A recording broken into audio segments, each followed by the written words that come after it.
I. Ako. Ako. You. Ikaw. Ikaw. He or she. Siya. Siya. We. Tayo. Tayo. Remember, in Filipino or Tagalog, we used to include the person we're talking to in the word we. Tayo. The other hand is kami. We. Kami. We. But this time, you will exclude the person you're talking to or speaking to. With what you mean, we. Kami. For example, this girl asked who? And then this guy said, kami. We, the three of us. Kayo. You.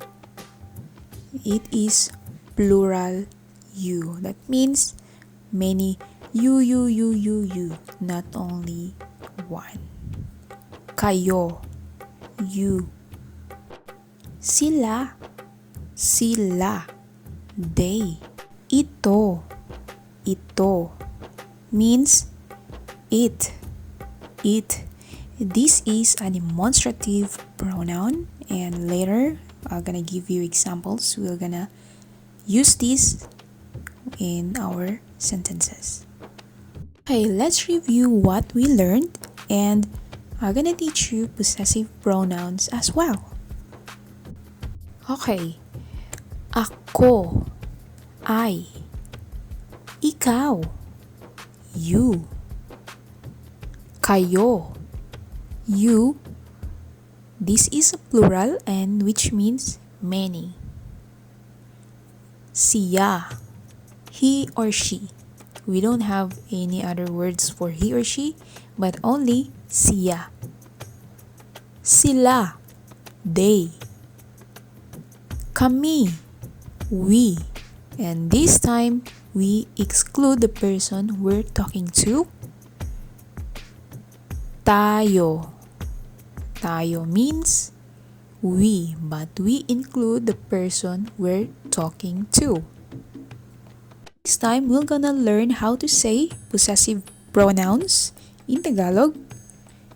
And possessive pronouns means it's a indication of possession. Mine. Sa akin. Sa akin. Yours. Sa iyo. Yours. This is a plural yours. Sa inyo. Sa inyo. His or hers. Sa kanya. Sa kanya. Theirs. Sa kanila. Sa kanila. Ours. Sa amin. Sa amin. And remember, the excluded form of we and the included form of we. But this sa amin, this is the excluded form of we. Ours. Sa amin. Ours also, from the included form of we. Sa atin. Ours. Sa atin. Examples. Ako ay pato.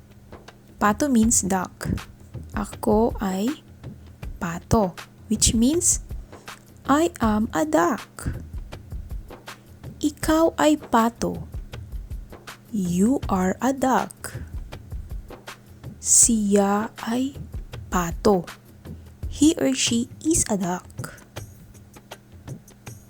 Tayo ay pato.